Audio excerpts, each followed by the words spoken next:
Hi guys, I'm Kevin Hill, and this is my channel for Loan Register. Um, as some of you may know or may not know, I live in Los Angeles, and I'm about 10 miles away from the Porter Ranch gas leak, which is affecting quite a few people with very significant health issues.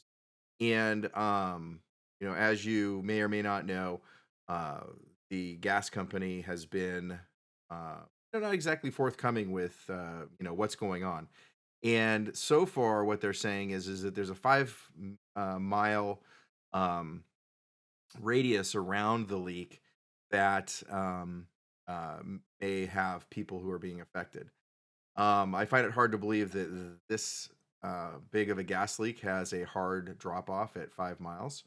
I certainly think that that is something that's been thrown out there by the legal department of our gas company to mitigate the damage. What's interesting is if you go online and do some research for independent people who are investigating the gas levels around the area, it extends all the way into the valley over 10 miles, where they can find detectable traces of methane from the leak. Um, However, all of the focus appears to be um, happening south of the gas leak. There doesn't appear to be anything going on north, east, or west, or any kind of measurement, which is interesting. There's a whole community that is to the northeast of the leak and is about 10 miles away. As a matter of fact, I'm about 10 miles away. So um, it's already been proven that going and asking the gas company to tell you what's going on doesn't seem to really result in truthful or speedy response. So, what I did is I've learned a few things about a platform called the Arduino, and there are devices that will actually detect methane. And so I created a little sketch based on stuff I found on the internet.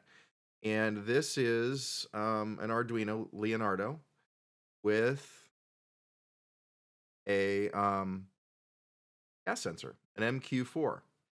And while it doesn't give me parts per million, I certainly could calibrate it to detect it that way.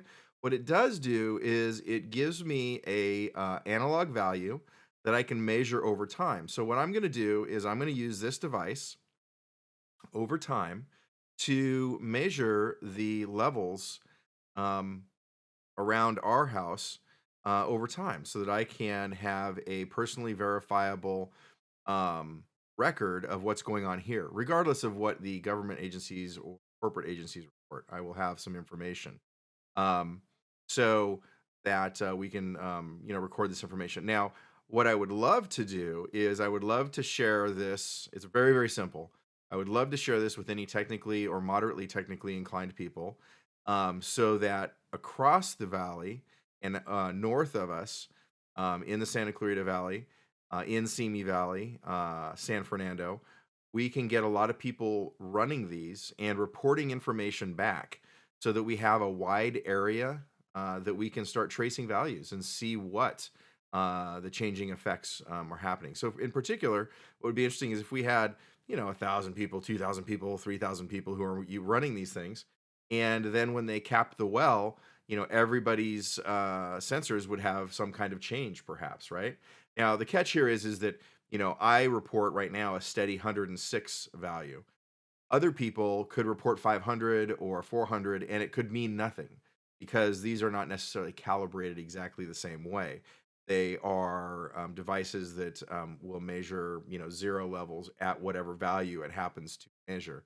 Um, but what we can measure is we can measure changes. So over time, what are the changing values? Okay.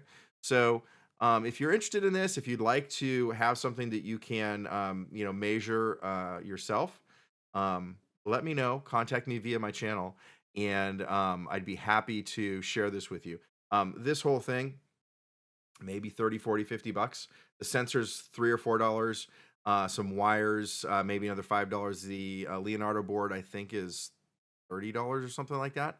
You can look it up online, and it's very easy to set up and program.